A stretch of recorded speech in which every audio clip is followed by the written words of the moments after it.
Okay. Many thanks, Graham. Andrew Maliphant, currently chair of the Great Collaboration, and also the Environment and Sustainability Advisor for the Society of Local Council Clerks, and apparently deputy chairman of NALC's Climate Emergency Network. So I'm going to spread around the landscape a bit.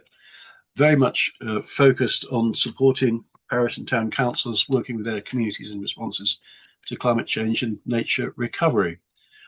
This national emergency film, which has come forward following a national emergency briefing in Westminster Hall in November, is very much something that's we as the Great Collaboration, we should be responding to, not least because, as Graham suggested earlier, we don't want people just to be sort of alarmed by the film or whatever it says, but we do want to use it as a springboard for more local action and helping people to develop that.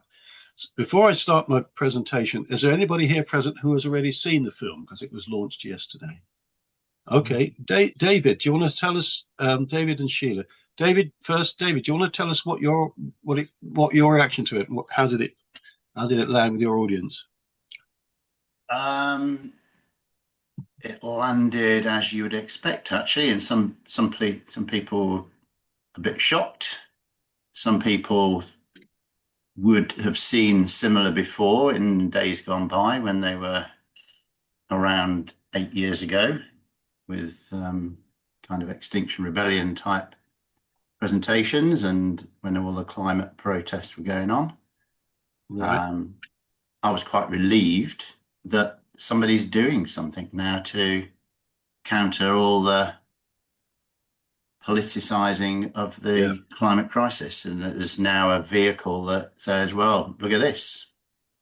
And it's actually much more positive. It's much more positive at the end, and it's much more I think it's much more acceptable than the sort of thing that Extinction Rebellion were putting out all those years ago. It's just facts and experts and very well put, nicely structured film, got people giving instant reactions to seeing it, some well-known faces. They've recruited people to sit and watch it and then give their instant reaction. So that's quite a good way of doing the whole film, I think. Which part of the country where did you see it? Where was the screening? In Hereford. Hereford, okay. And was there, I know obviously the Hereford Green Network has been very active. In fact, it was the network that founded the Great Collaboration. Yeah, that's true. Yeah, indeed. Was there any follow-up or planned follow-up, David?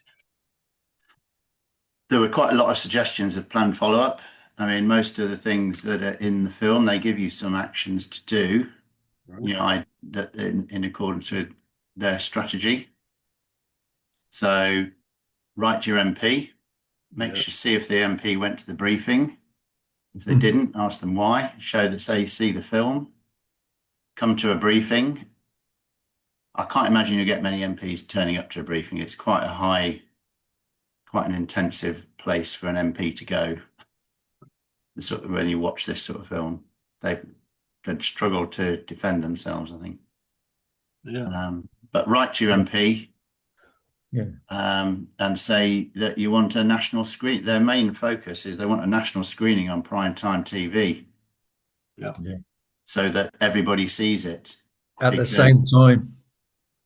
Yeah, because what will happen is, the first thing is to have a showing and sort of spread the word. So, we'll end up, in Herefordshire, we'll probably end up with quite a few showings around the county. I think there's 2 on the list yesterday. There'll be more, I think, in the coming days. But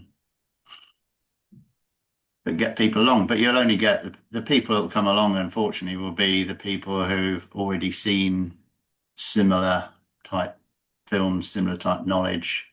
You won't get to the people who you need to convince to say something needs to change here and it needs to change fast. Right. You need to slot it at the same time as Coronation Street and EastEnders and say, sorry, it's cancelled for tonight. Have a look at this for a change. Right. There we go. Sheila from Broad Windsor in Dorset, what was the reaction at your screening? Hi.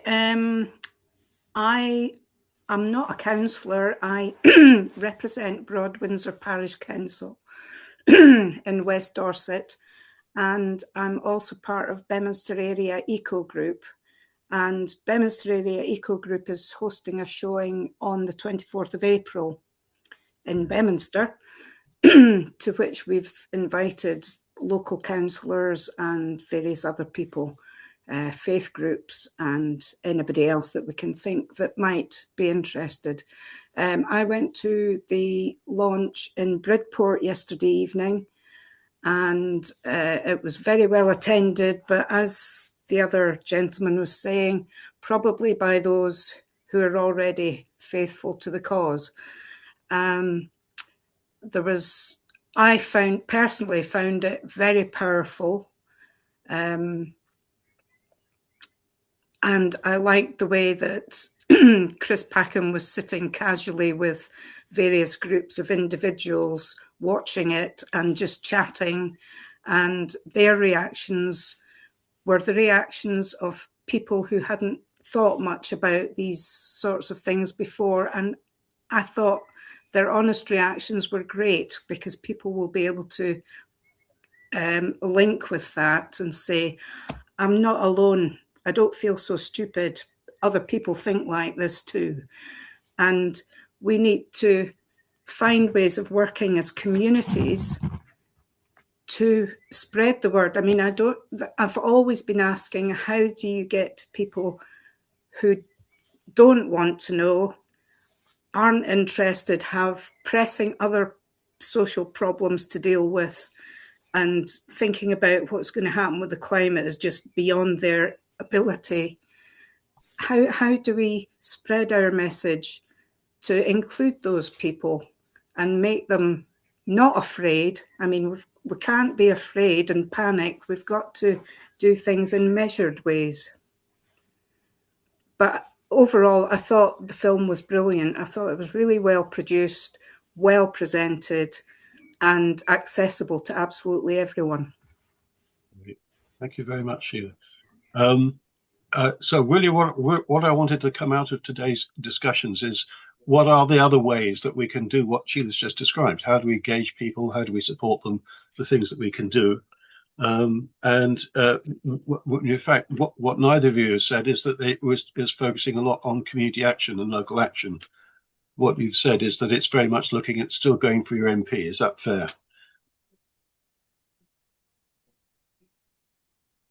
Probably, yeah. I think, yeah, after you. Okay, thanks, Sheila. I think the main purpose of them producing this film and doing the briefing is still to get governments and departments to take action, take appropriate action. It's also to brief the general population so that they will put pressure on said governments to take action. Right.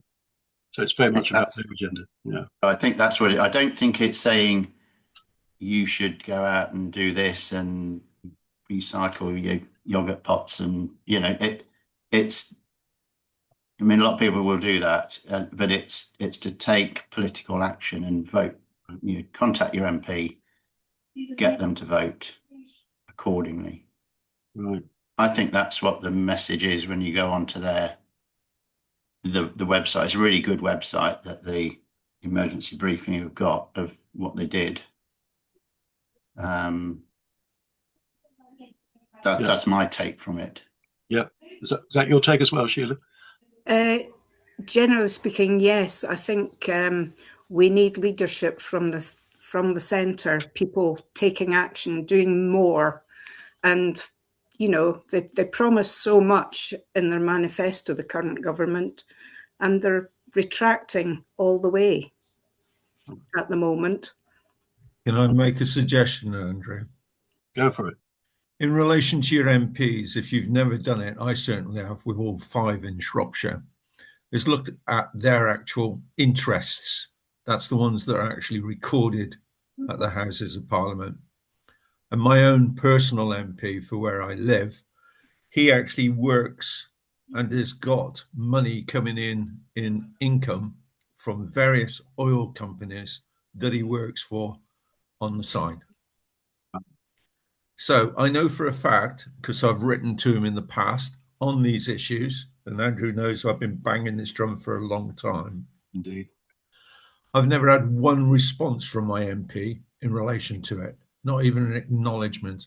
I've had his lackey email me for clarity, because once I put it in under my councillor name and said, is this a council motion or is it a personal one? I had to fess up and say it was a personal one. I'd sent it on my parish email account by mistake because I was so bloody angry at the time. Anyway, sorry about that. But these are the things that you need to research before you actually look at your MPs as to judge, for want of a better phrase. And this would have come across, I hope, in the film, because I've not seen it yet, where you look at your MP and you test them for integrity as to what they actually stand for. And when it comes to time for voting for people, then you look at who they are and what they stand for and whether they're worthy of being voted for. And I think that's another angle that we need to be looking at from that aspect of how we choose people that are representing us, not what they say, who and what they actually do. Right. David, one thing is there was some discussion about how to engage with the MPs on this, and a lot of people in the room had already written to MPs before, and you do get the MPs support network gives you a nice reply fairly quickly. It's a bit bland. It doesn't actually answer the question commonly. There was some comments say the best way to find out what your MP thinks and to get them to actually engage with you is to go to a surgery. Don't tell them what you're going to talk about. Just go and hit them in the face with it. Not literally, but I want to talk to you about the climate emergency, whatever, and this briefing. And did you go? Why didn't you go? If you did go, what are you doing about it? Put them on the spot. Yeah. Right. Okay. And don't let them get away with giving you a bland response in writing, saying we're doing all we can, and it's the cost of living and can't do this now, and we'll do it later, and that is not the message. Right. There's a couple of things. Thanks. I'll come to you in a minute, Sean. We've got a couple of things in the chat about what about political parties? Have they responded to it? David saying in Oxfordshire we'd like to bring candidates from other parties as well as the MP to a screening. That's an interesting approach. I don't know if there's been any official responses from the main political party of the film. Of course, it was only launched yesterday. I'm not aware, unless anybody knows any different, that there hasn't been any official responses from anybody yet. Sean, you've got your hand up, mate, and then we'll come to Chris. So I'm Sean McCarthy. I'm from Wendover in Buckinghamshire, a small town just outside Aylesbury. We've got a lot of activity here of different groups, but I also contribute to the local newspaper. And we find that actually having somebody, and it's a tiny newspaper, the Wendover News, circulation of 5,000 or something like that. However, that does mean that our local MP, Greg Smith, actually likes to, I don't want to over egg it, but sort of likes to keep us on side, if you see what I mean, that he will respond to the newspaper, because we could put and we haven't, but we could put a big picture of him on the front page saying, whatever he didn't want us to repeat. But I'm just thinking of using leverage from local media, maybe the bigger newspapers. The Bucks Herald would be the sort of next level up, and et cetera, et cetera. But the MPs, we're very fortunate he has his surgery in our village as well. So he's the Conservative MP for Mid Bucks. But he actually does well by working with the Labour MP from North Bucks, and we can get them both together, and they try and outdo each other in their green credentials, which is quite useful as well. So I totally agree with what Alan says. A bit of homework beforehand. What's their interest? This particular one is from farming stock, I'm not sure what the lady in Aylesbury is from, but yeah. So yeah, play them almost at their own game by, Exactly. it's a bit like fishing, really, isn't it? So Yeah. but certainly using local media is quite useful, and that could be Facebook or WhatsApp or whatever it is, because they have to be cognizant of what people are saying there. They can't ignore it, but they will ignore emails and Yeah. even surgeries. I think they'll ignore, to be honest, nowadays. It's Right. just a thought. Thanks for that, Sean. Fascinating how you can get the Labour and Tories together. Yeah. Kirsten, Hmm. Kirsten, you've got your hand up. Yeah. Yeah, just to follow up on that, actually, the point I was going to make, we're a community of about 4,000 population, sort of rural community, and we do have a local gazette that gets published every month.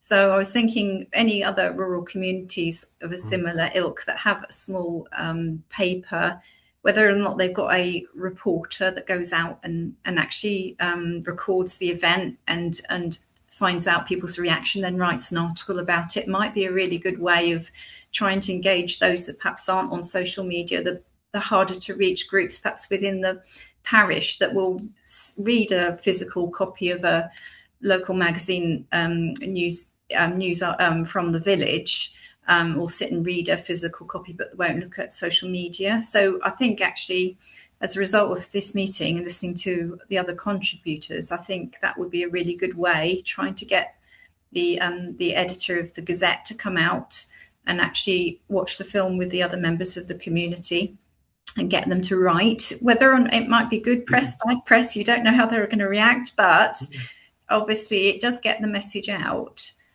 possibly to those harder to reach groups, for them to read in perhaps in a way that other methods might not work in sort of traditional rural communities. Right. Thank you so much for that. Yeah, this is exactly these are the kind of thoughts I was hoping that we could gather today and share as to how we might advise people around the nation who are going to be managing screenings as to how they might go forward for it. Okay, so I have got a presentation to cover through this, which is a bit of background. Sorry, Rick, did you have your hand up? I did, but maybe I should wait until after your presentation. Okay.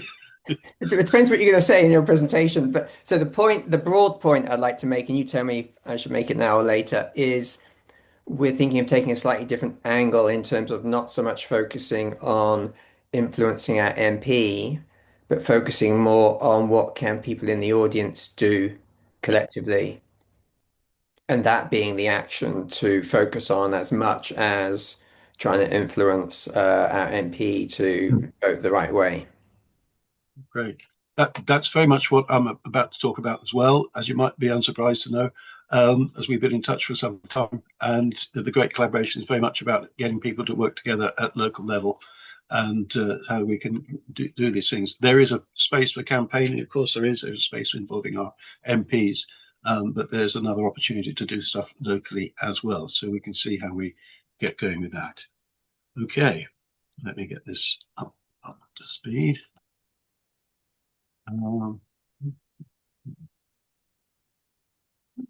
Why is it that the zoom bars always get in the way of what you want to do with your screen? I don't know. Come on, you know you want to do it. There you go.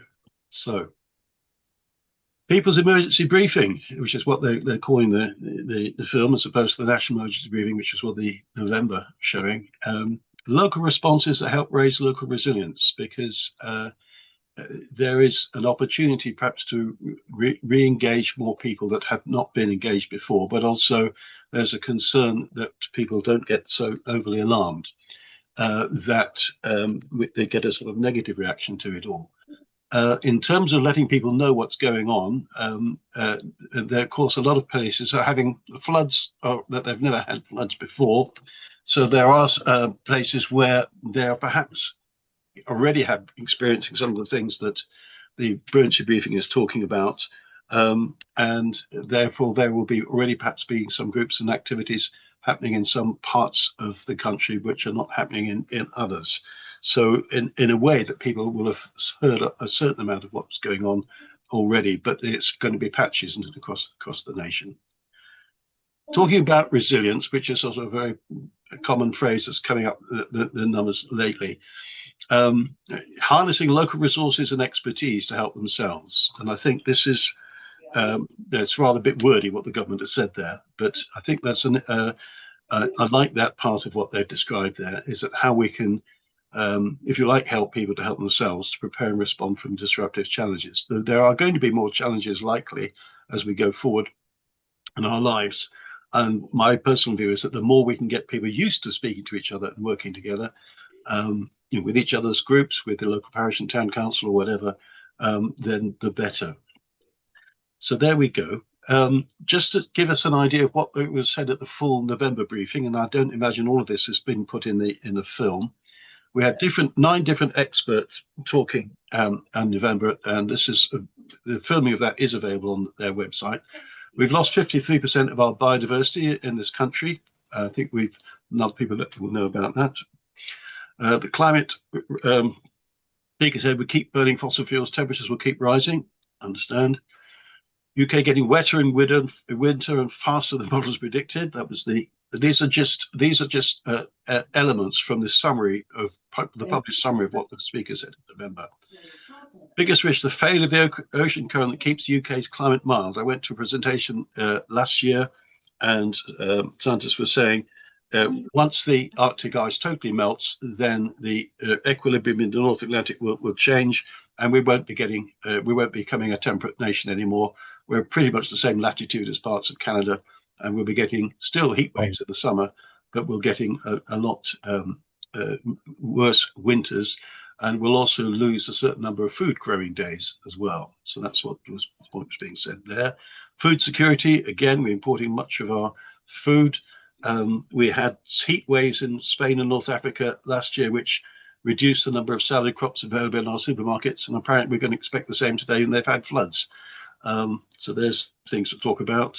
Health person said, rather than pandemics or other issues, the breakdown of our health systems will be the biggest risk to consider. There was a point made about national security, cascading crisis, overwhelming government systems. Economics, clinging to the status quo, delays change. These are just some of the headlines from the briefing that was given in November in Westminster Hall. So those things alone, I don't think all of them were put quite so bluntly, perhaps in the finished film, but those are the sorts of things that are out there already.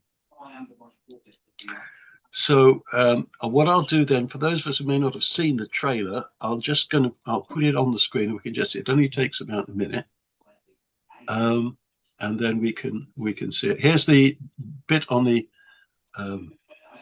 film. This is the websites for the film on screen. Various bits of advice there and guidance about how we can do that. Here's the teaser trailer, the PG version, and you'll see why in a minute. It only takes about a minute. Here we go. Top scientists say the environmental crisis needs a response similar to the scale of the Second World War. We are in the thick of a crisis. We all have to act. It's getting worse fast, and we're not prepared. I'm scared for my own life and future, and I'm absolutely terrified for that of my son. We're facing the potential of an ungovernable state. It could make our country uninhabitable. Oh my goodness. The physics don't care about the politics. You're being taken for a fool, my friend. There are plenty of solutions out there. Solutions that will make life better. The burning question is, what can we do to make them happen? It's absolutely bonkers. I mean, it's ridiculous.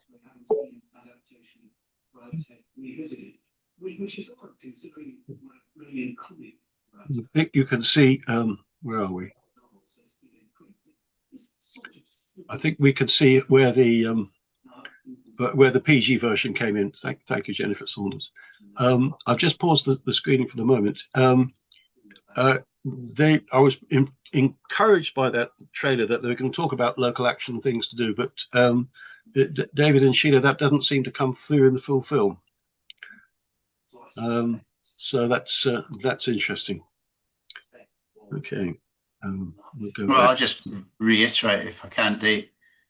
I think the aim of the film is to give you something to help with local action, but the main purpose of it is to make some serious change at the top. We're never going to get to where we want to get to by taking lots of local action. We have to take local action to support government action.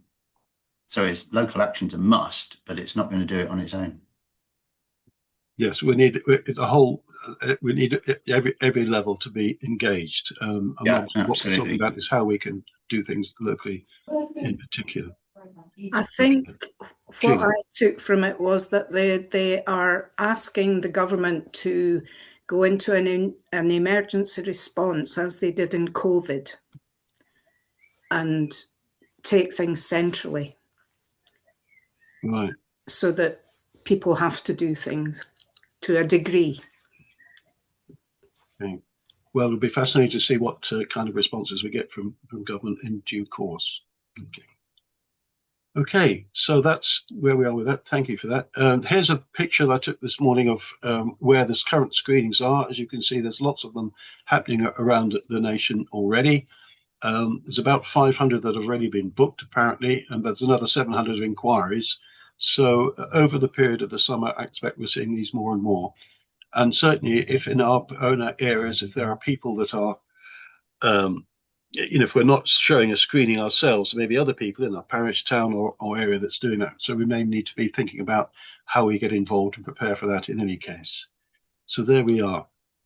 So the question then is, what about next steps? We understand about involving our MP. We understand about getting our MP to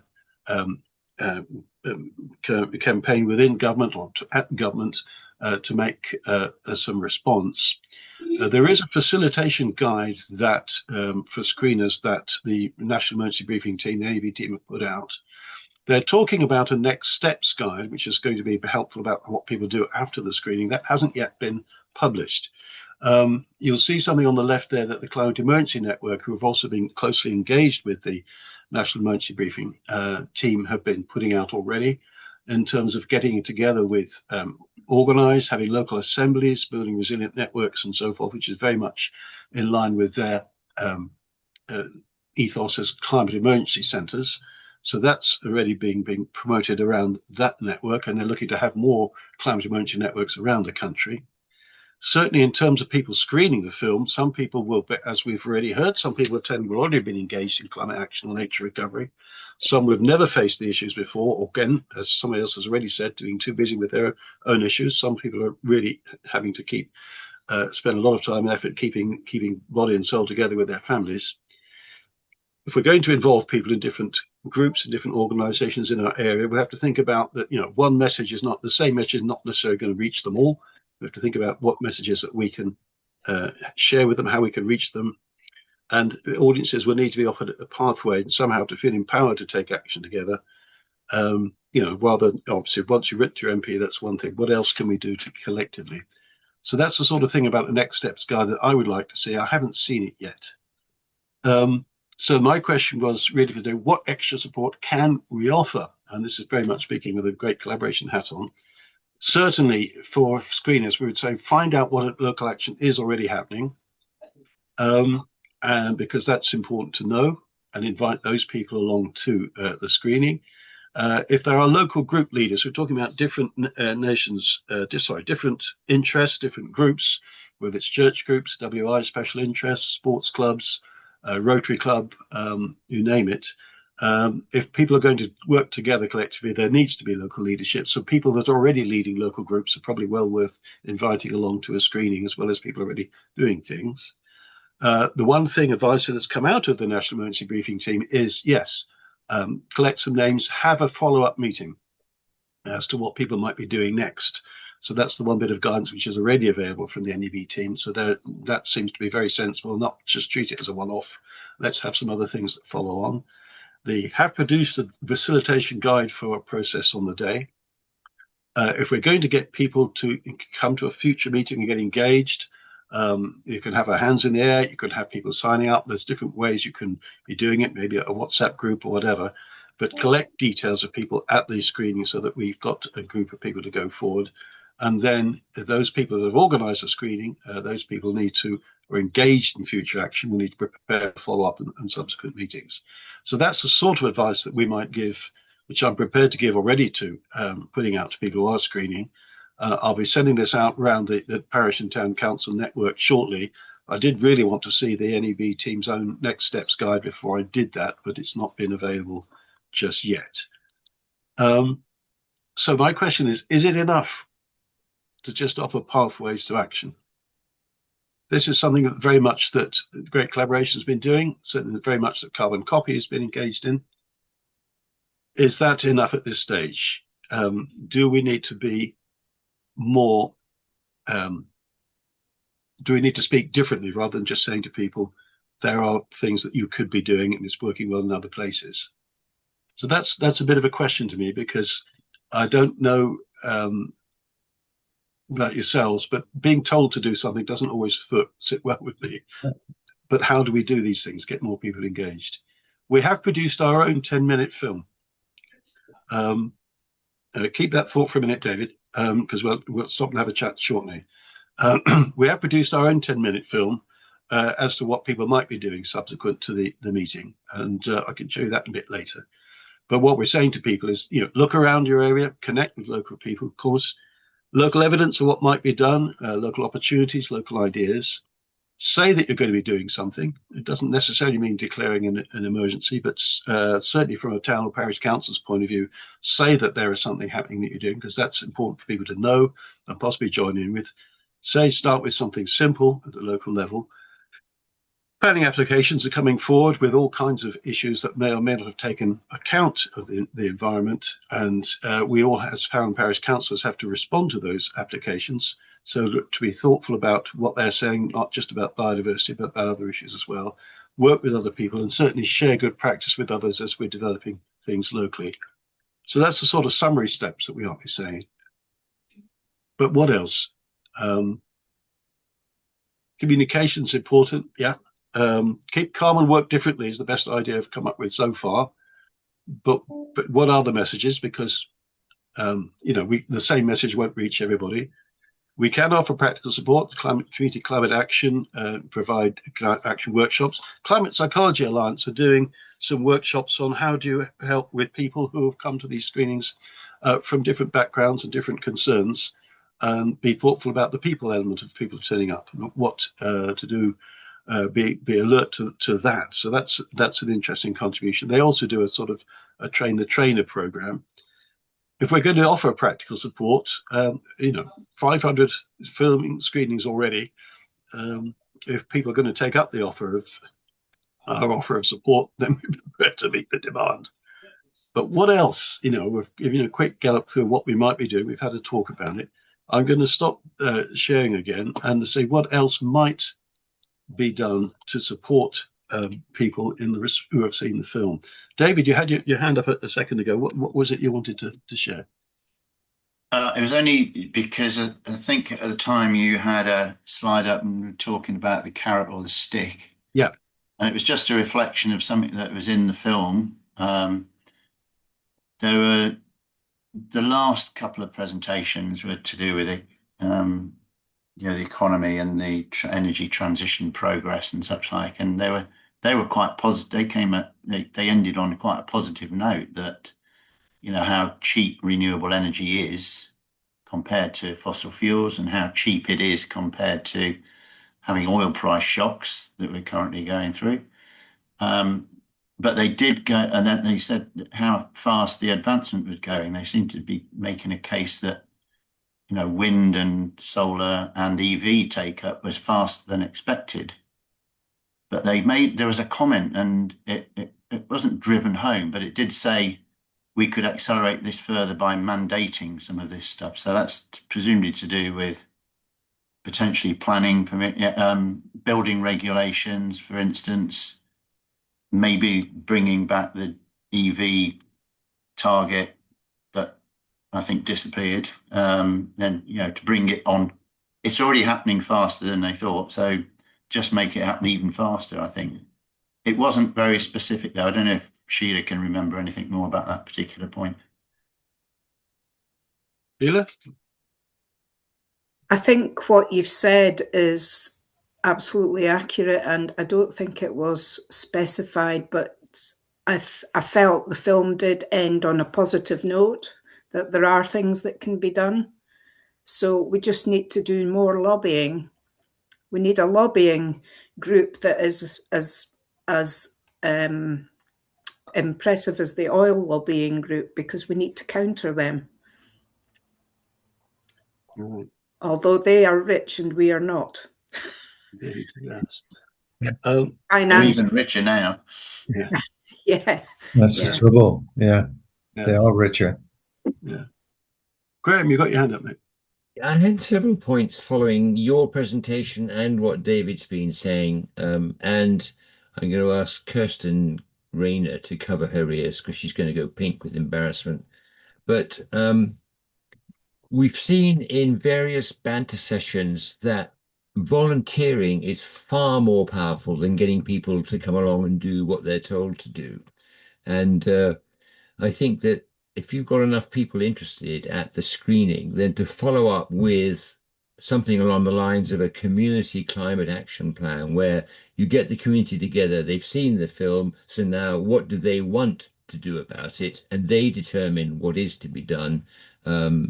And that's much more likely to get volunteers who will actually participate rather than saying, we need to have this, we need to have that, and who's going to do it? I don't think that's the right way. So just a volunteer show, I suggest, is a useful follow-up.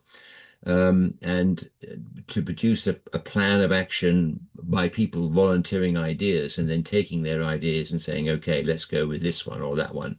Your idea of going with something simple but positive first. And then David was suggesting that community energy with solar and so forth was a great idea. And the Gamlingay parish is the one that we hold up as a master of what you should be doing in your climate action and environmental action. And they put in a wind turbine back in 2013. And since then, it's been contributing 10% of all of its profits to the local community for environmental grants, so that the community is supporting itself through its community energy plan, which I think is sheer genius and is probably why Gamlingay is so far ahead in achieving their goals. Because people always need money, whether it's £50 to pay for printing posters or £500 to raise a whatever.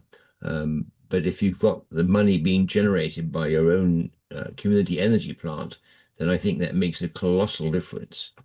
And just so people know that we're working with people on how do you manage to find local users for your community energy. So just putting it back into the grid is not a brilliant idea because in many cases the grid isn't ready for you yet. So if you can come up with ways of getting directly local people to take the energy that you're generating from your rooftop solar or whatever, then that is very positive because people see their costs being reduced, and money really does make a big difference to people, particularly in these days. And just as one example of how efficient these systems are getting now, we have got 136 houses threatening with being developed locally. And they're each coming with proper insulation. They're each going to have solar cells on their roofs, and they each are going to have a heat pump. So the consensus is without doubt that this development will be generating far more electricity than they themselves need, and that therefore we need to put into place plans for sending the electricity that they're generating to the next door neighborhood development that didn't have those ideas and hasn't got those facilities, so that if you reduce their energy costs, then hopefully you can persuade people to retrofit their installation to get their costs down further. And generally you're spreading good all over the place just by virtue of having produced your own energy. So that idea, David, I thought was a great one. And I'm going to shut up because Christian's going to come and deny everything I've said. I don't know about that. There is a cross-party, in terms of lobbying, a cross-party parliamentary group campaign has been for some time to make it easier for people to generate electricity and sell it locally, which at the moment it's quite complicated. But Kirsten, what did you want to add into what Graham said? Yeah, sorry, I've got problems with my camera at the moment. Can you still hear me okay? Yeah, I thought you were just hiding your blushes. There you go. No, that's lovely. Thanks very much for the kind words, Graham. At the moment, the power does go back to the national grid. So we're not using our own power, but the profits basically come back to the community. The greatest thing that's achieved in the last 10 years recently is obviously it's funded solar panels on another community building within the village. So we now have battery storage and solar panels on a small community building, which is used as a preschool. And I've just been looking today at the wonderful sun that is happening and the energy is being created and going back to the grid, which is obviously making that building more sustainable. So that's a real positive story. I just wanted to mention something else that just popped into my mind, as these things do.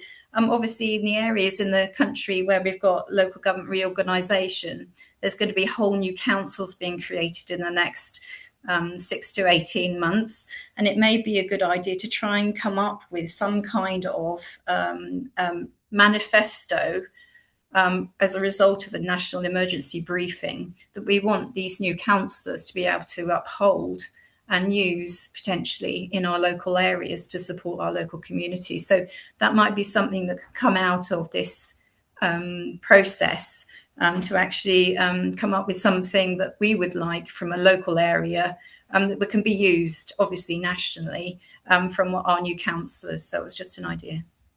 Right.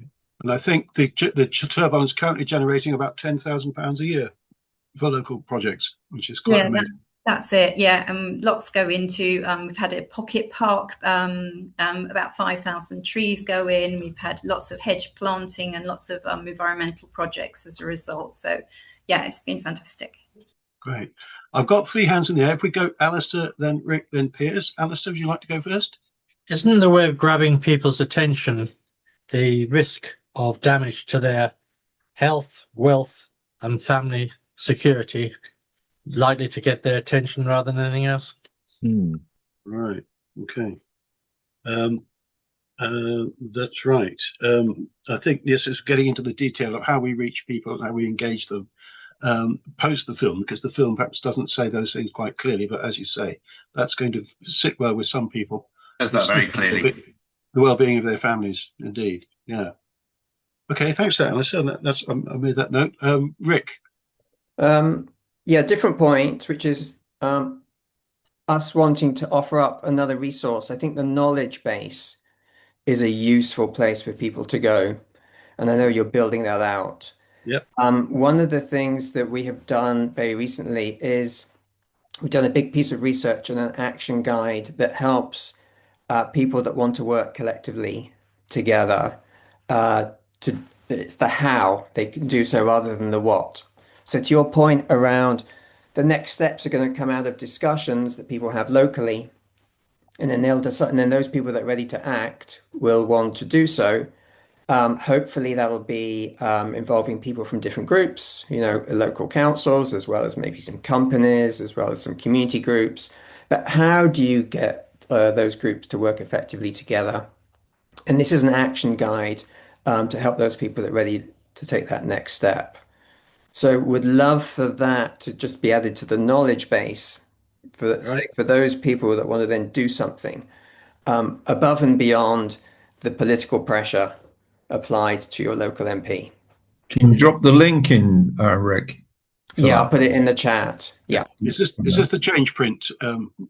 It is. It's something that I shared in a Banter session recently, but I'll put it in the link in the chat now.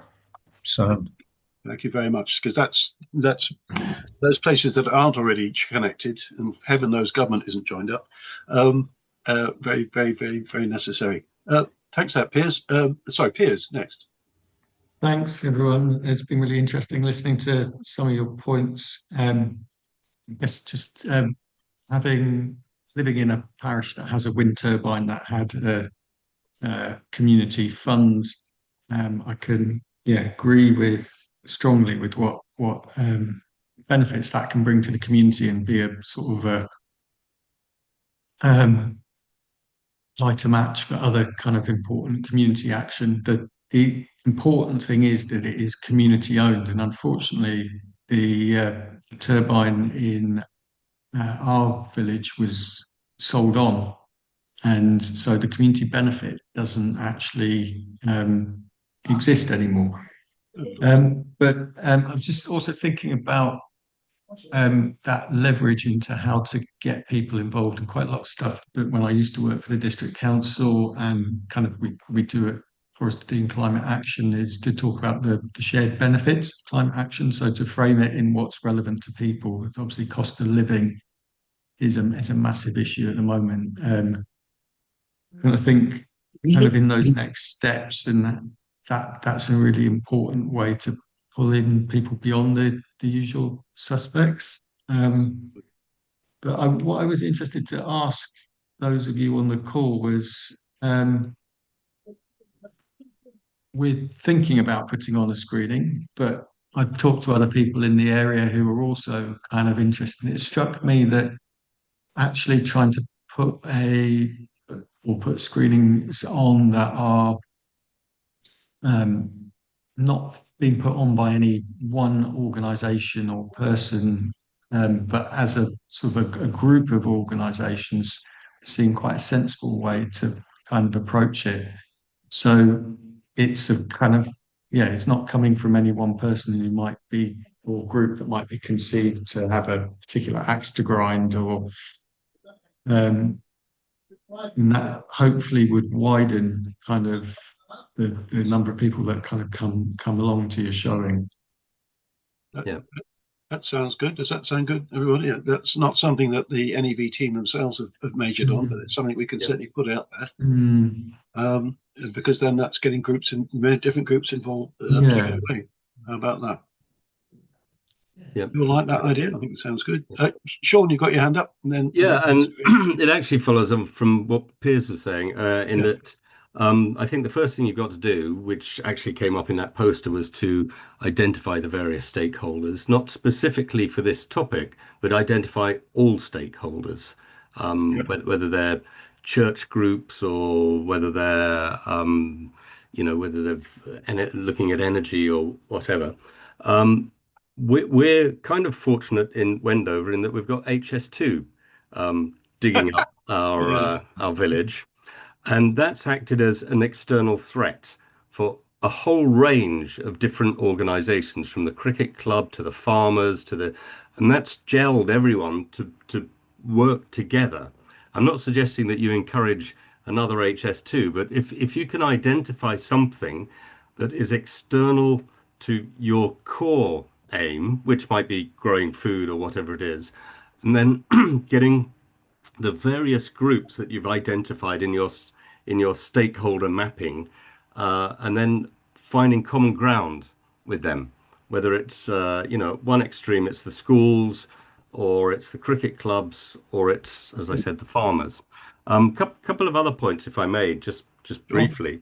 And extending that, I had a meeting in Aylesbury town, one of the fastest growing towns in the country, the other day. They're 7 miles away from us. And they said, we know that you in Wendover and in Tame and all the other villages around them are doing their own thing. We're all kind of part of the Chilterns. So there's a hierarchy, there's a layer. You've got Bucks Council, you've got Chilterns, you've got parish councils.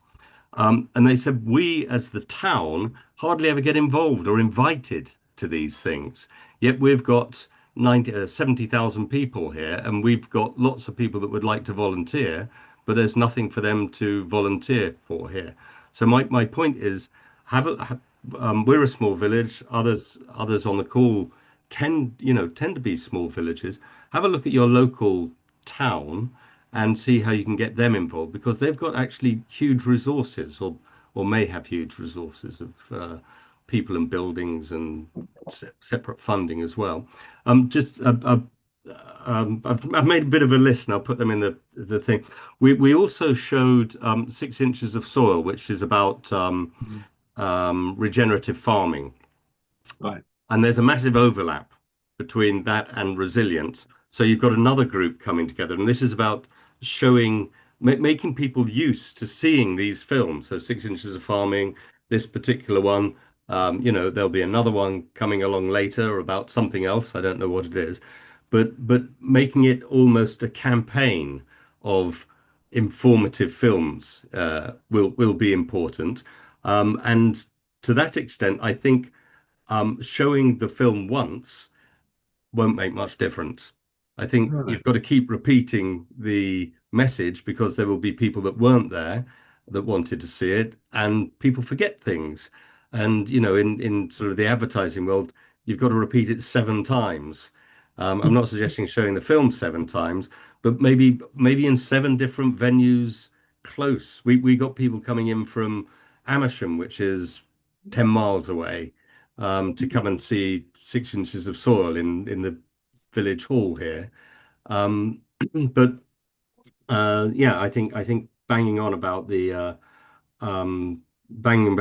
message continuously. Don't be afraid not to keep repeating it.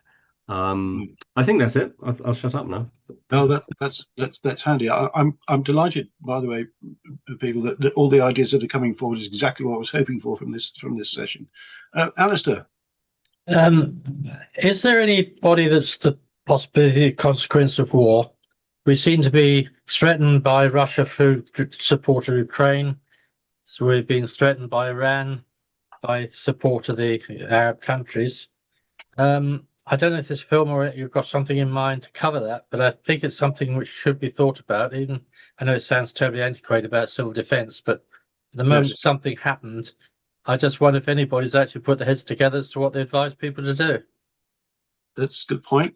David, you had anything up perhaps in response to that? I'd just say that there was one of the talks was under the heading of national security, delivered by a lieutenant general, and it was one of the most hard-hitting parts of the whole thing. Really, it's not one I'd seen before, because I've seen a lot of the climate change, the weather, and the food security things, but the impact on national security, this guy was just straight down. This is absolute emergency. National security is a problem, on the basis that as soon as you have a problem with the food system, we all revert to type and we'll go and steal it from everybody else, and just like what happened to the loo paper in COVID. Indeed. You know, as soon as there's a shortage of something, there'll be insurrection on the streets. And you know, he was absolutely right down the line. We've got a plan for this. You know, the forces need to be prepared, because it's a distinct possibility unless we do something. So it was covered it was quite hard hitting, that bit, Alistair. What was the film you saw? Sorry? Where do you see the film? Yeah. Sorry? The same film, was it, David? It was the film the film we've been talking about, the briefing film. Okay. Yeah. Thank you. Just on that, all of the speeches, if you like, are on YouTube. You can see them all, yeah. Yeah. The original speech. Yeah.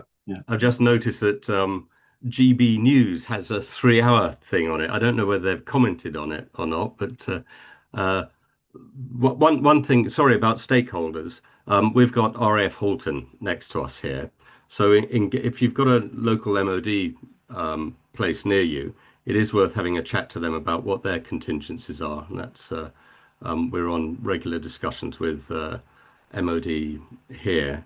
Slightly different place. They don't fly from there. It's more of a training centre. So they're quite used to engaging with civilians in our neck of the woods. But there might be other MOD as stakeholders. I mean, I'd like to think, yes, in terms of civil defence, that's been crossing my mind a bit lately. How do we get people together on these occasions? Civil defence as a structure disappeared a long time ago. We haven't had any guidance lately about what happens in terms of nuclear attack, have we? I think the last time I remember seeing anything about that was during the Cold War. I'm that old. And it was saying, you know, you hear that there's nuclear missiles saying, paint the insides of your windows with rancid milk. And I'm thinking, well, that's an interesting, just the bit that it struck me as odd at the time and perhaps not very useful. Other people have said, get yourself into a safe place and take some water with you and so on. But that sort of advice, Alistair, hasn't been shared much lately at all for all kinds of reasons. Wow.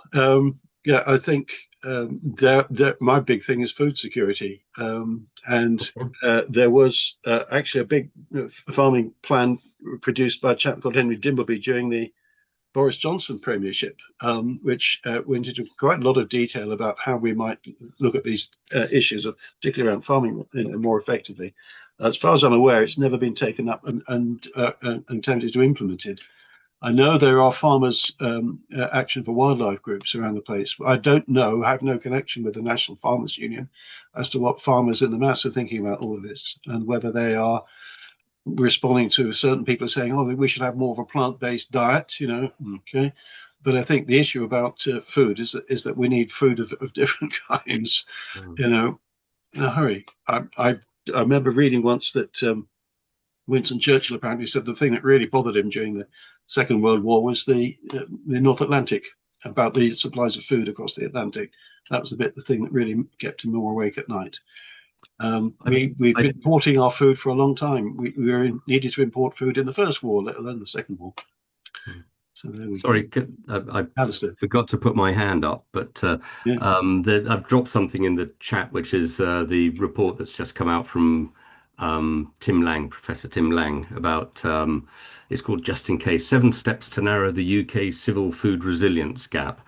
It's taking the government does it at the large supply side level, and it's saying, but we've missed what happens locally and what happens individually and what you can do about it.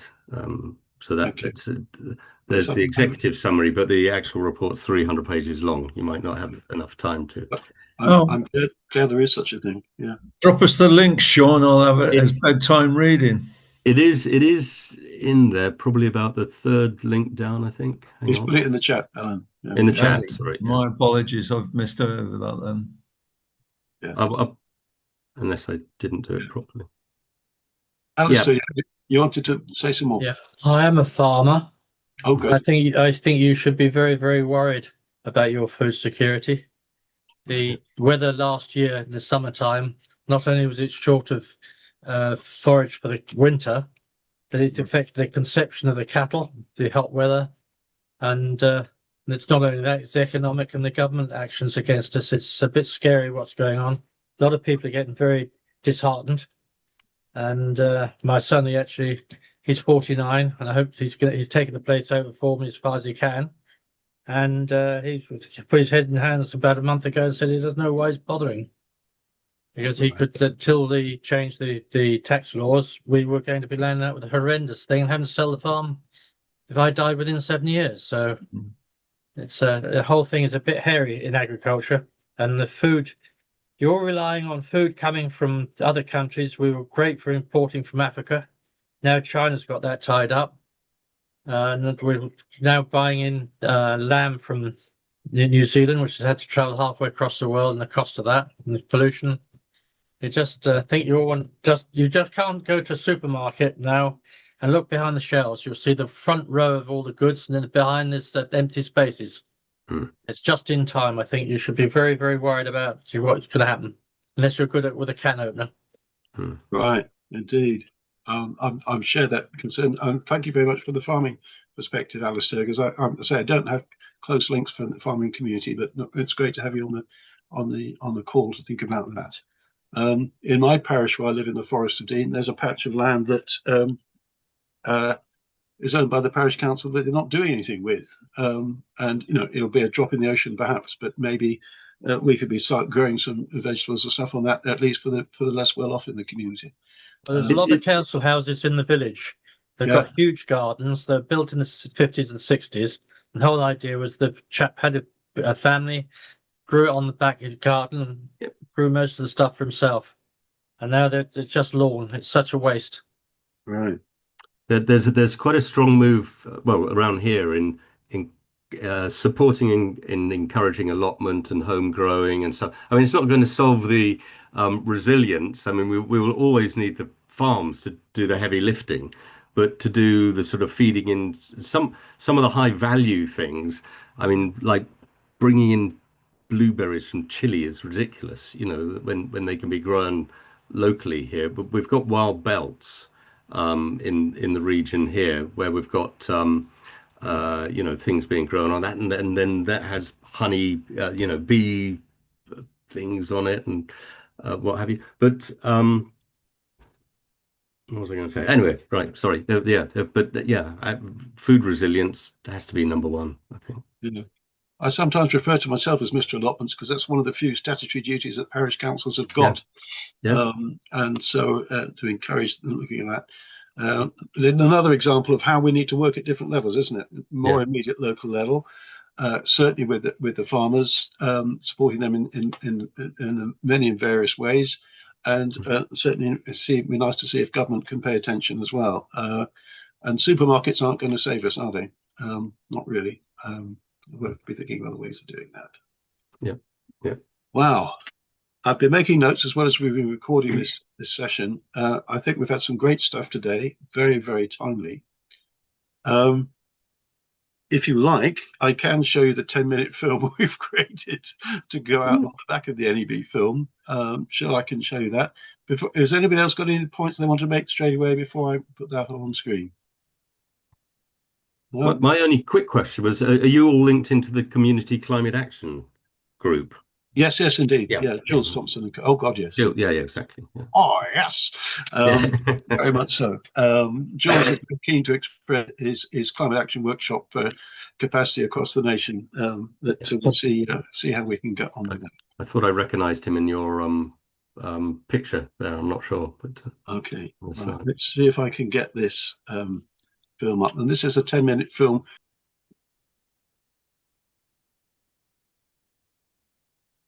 Hello, my name is Andrew Maliphant from the Great Collaboration. We are a gathering of parish clerks, councillors and local volunteers working around the country on environmental action and nature recovery. Many of you will see or have already seen a 45-minute film from the producers of the November's National Emergency Briefing about the crises the country is currently facing. Today, we're looking at what practical steps might be taken locally in response to that briefing. This will, of course, mean working together with others in our community, and we'll be talking about that soon. A lot of action needs to happen locally in any case. Here, for example, is a map of some local project, the community orchards in East Anglia on display. So there's a lot of things that are already happening, and very much things that need to happen locally without any necessary government involvement. A lot of places have recently had to deal with flooding that they've not had to deal with before, for example. What matters most to our communities? In the 1940s, a gentleman called Abraham Maslow did a process of looking at what were the theories, a theory of human motivation based on people's needs. And in order, the physical requirements, food, water, and shelter are at the top of the list, really. And of course, a lot of people in our parishes and towns are facing those issues every day as we speak. So what are the opportunities then that we have in our local areas for responding to these changes that are coming at us? I've highlighted B squares, and when this presentation comes around, we'll be able to click on that link and find out more about it. Bees and other pollinating insects need fuel to gather around the place to pollinate the plants and trees, which eventually end up providing us with a lot of our food. And in many places, bees are constrained by acres of tarmac and concrete. So planting bee squares and wildflowers in our own gardens is an easy way in which we might help improve the situation, support wildlife, and also indirectly help ourselves because we benefit from more pollinated plants. So there's a number of things. So we're looking then ahead, and what can local councils do? We're looking at what people can do. What can local councils do on their own?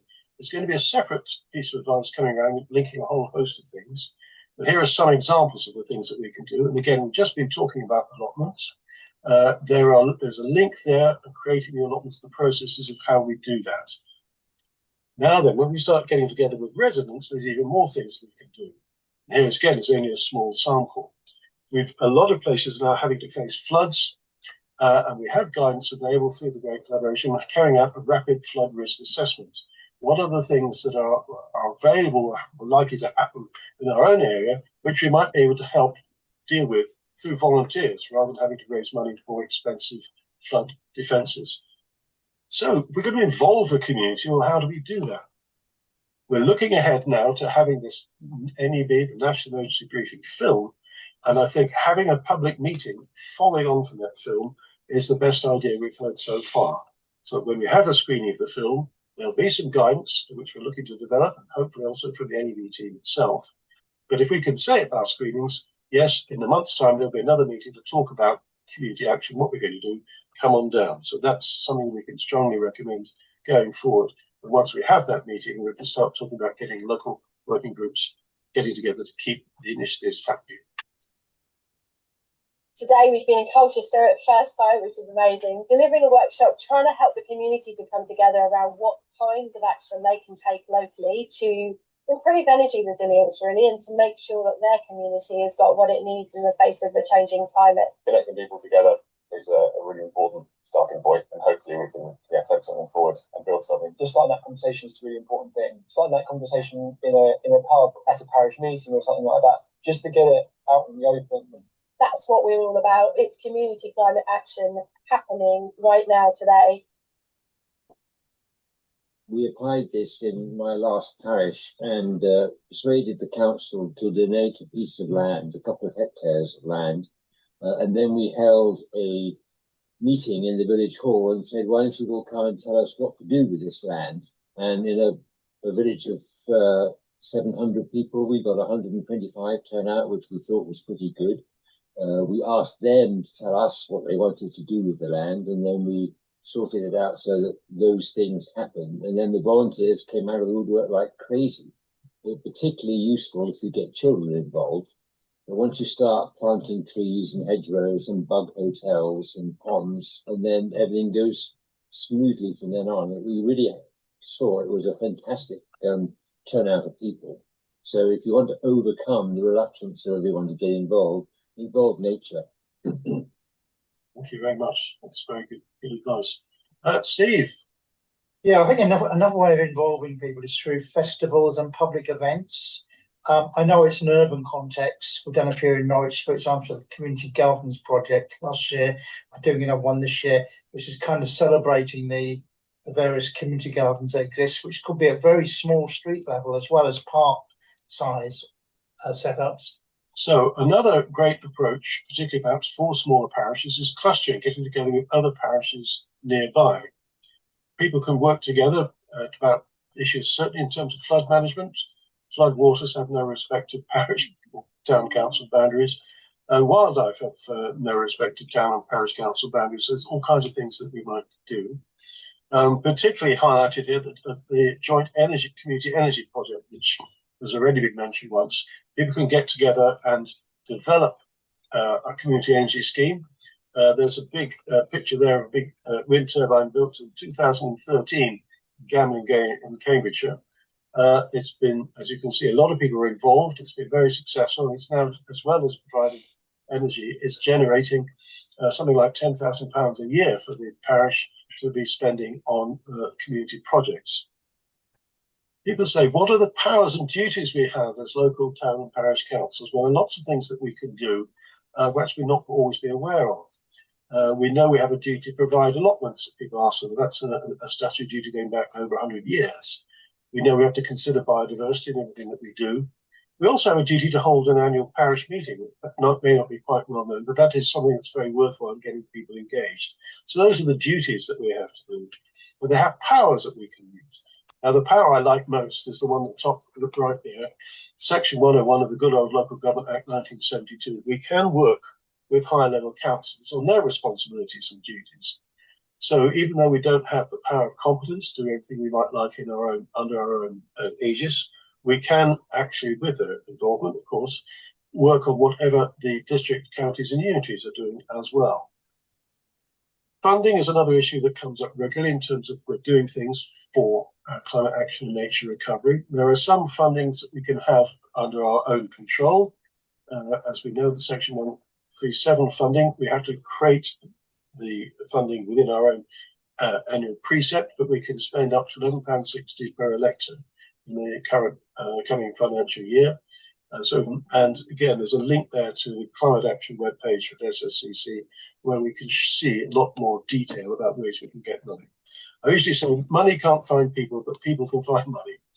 There are ways of finding and raising the money that we can apply ourselves to.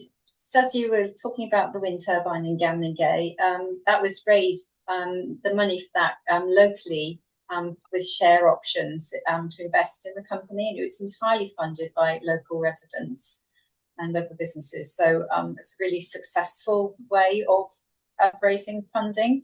And if there's a project that local businesses and local residents can really get behind and see the benefit of, obviously then I've been told that money isn't the reason not to do something. You can get hold of the money if the idea is good enough and you can engage enough people in the approach. So I'm just going to summarise what we've been talking about today. If we've got an issue, particularly if we've seen the National Emergency Briefing film and want to know what to do next, look around your local area, see what facilities, what opportunities there may be, connect with local people, connect with community groups, community representatives, maybe schools as well, churches, whatever, or sports clubs. Gather any local evidence for things that might need to be doing and ideas for the future that might happen. Make a declaration there. We don't necessarily have to declare a climate emergency, but if we let people know that things are happening in our parish, in our town, that is quite important, that people can understand that and latch onto it, maybe more people will come forward. Start with something simple. We don't have to start with anything very complicated. It's good to start with some simple stuff. The main thing is to make a start. Be critical about planning applications. If planning applications come forward, then we need to be careful about what they are and say some things about that. And just generally work in partnership as we're going forward. Work in partnership. So there are some various bits of advice and guidance we can get hold of after this meeting. And again, these links will be sent round. Community energy, at the top of the page, Wildlife Trust for Natural Emergency. A great collaboration that is ourselves. We have a website, we have a developing knowledge base of good practice. We have weekly sessions on a Wednesday midday to talk about particular topics. And we're supporting county forums at a county-wide basis for people to get together and exchange information and ideas. So there's lots of advice out there, lots of support that's available. We don't have to do it all on our own.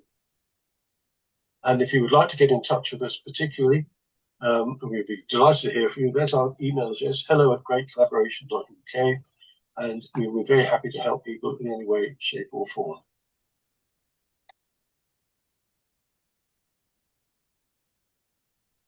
There it is.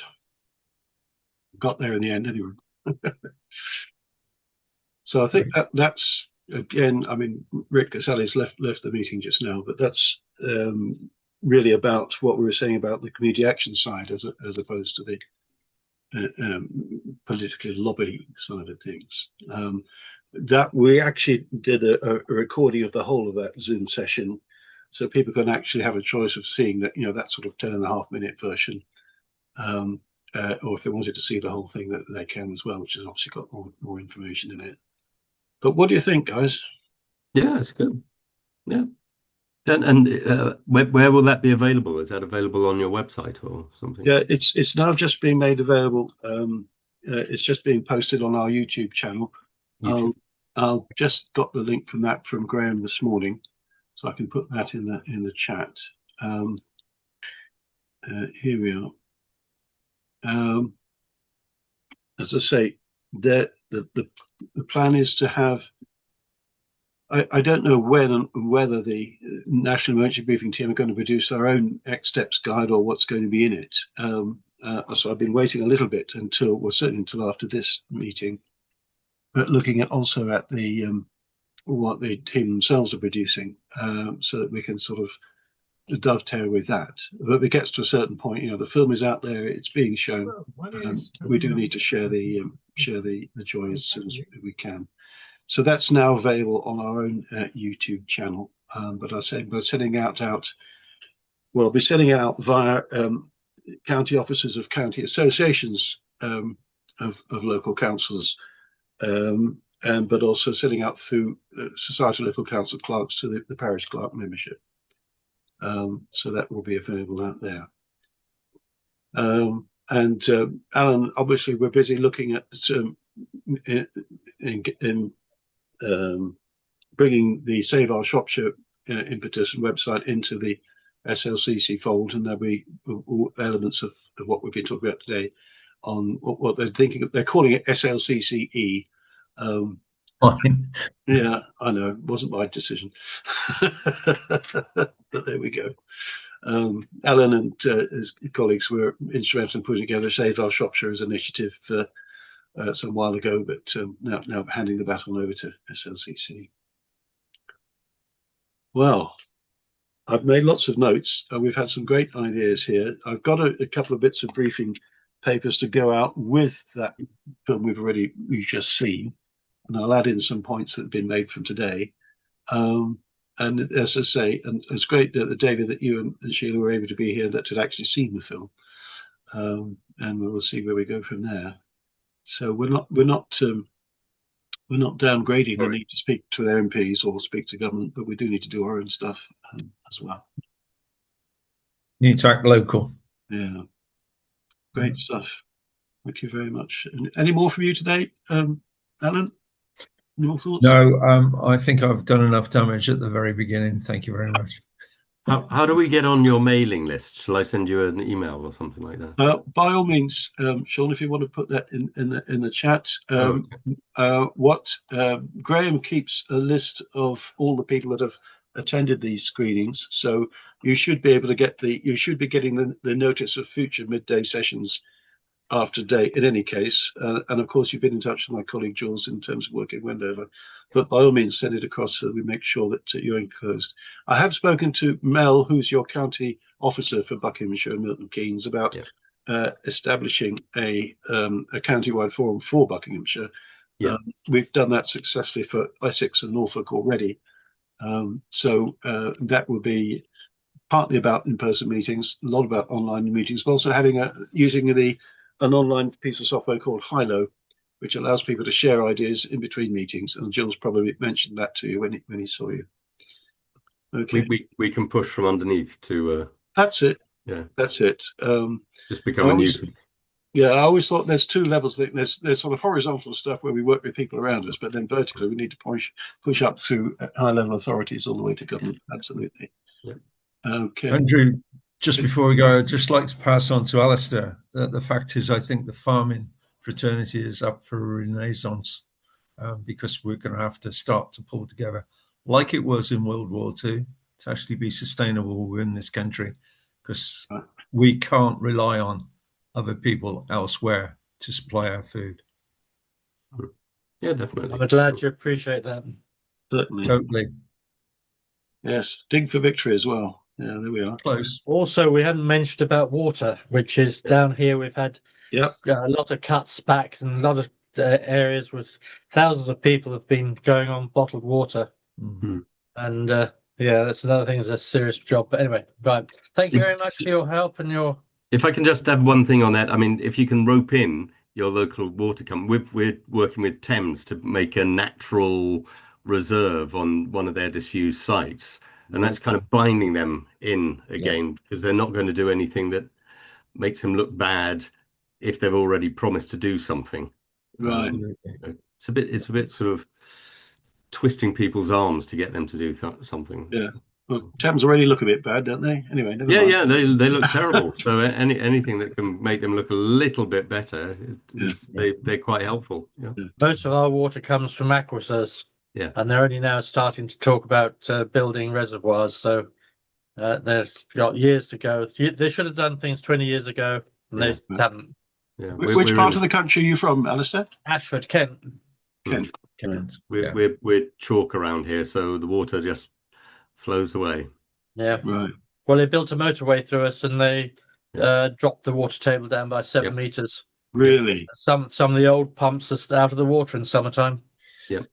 Just to add to that point, so you're aware, our local village is one of the pumping stations on the aquifer for the big conurbation of Telford, and they've just gone and dropped our local pump another 30 meters. They've sleeved it a further 30 meters deep into the aquifer. That's how desperate they're getting. Yeah, HS2's done something similar here as well. So. Well, we had a mile of the HS1 through us, so yeah. That's where the water went the first time. With them, we had M20 through us as well, just adjacent to the thing. They took the water down as well. So yeah, yes, their modelling does not work. Anyway, brilliant. Yeah. Are you doing another one of these shortly, or? There's going to be the SLCC are putting on a webinar on this on May the 12th, which you'll also get to hear my dulcet tones on. So that would be the next thing. Yeah, this one's going to run, isn't it? Because there are people there are people at the moment, and then they don't even know that of the film, let alone that they're going to see it. So I've been reaching out, particularly through Downham Parish Councils. There are other. I haven't spoken to Friends of the Earth lately, for example, but one of the things I might do is the screening map tells us who are doing these screenings. I'm just making a note to myself. Maybe I should be sending stuff to those people as well. Yeah. Chiltern Society, National Trust, all of them. They've all got an interest. Yes. Yeah. They can run, but they can't hide. Yeah. Any more thoughts from you today, Alistair? No, thank you. You've done well. Stuart, any thoughts today? You've been very quiet, but no, I've been very quietly listening to everyone. Yeah, it's been we've had a great group of people today. Thank you. And as I keep saying, I think we do need to have more sessions on farming and agriculture. Yeah. Right. Yeah. We can get some. I know there are lots of different views on the different farming approaches, but we've got some farmers around here with very strong views that I'm sure they'd be happy to give up a little bit of time. Alistair, would you and or your son happy to lead one of these discussions, or would you rather somebody else? I'm not a big farmer. I'm not a big talker, but I can contribute a bit. But okay. Well, if you come along and be in the audience, then that will be fine. Yeah. Good. Yes, Sean. If there's any people, I mean, if Graham was here, he'd be saying this. Any people you know that would like to do that, because I think food security and farming is finally beginning to rise up the national agenda. Yeah. The National Lottery, who do a climate action fund, their latest iteration is about food security. Food security, yes. Yes. So the lottery has got the message, certainly. Yeah. And as I say, I'm big on food. I eat it all the time. I eat too much of it, I think. That's well, there you go. There we are. Yes.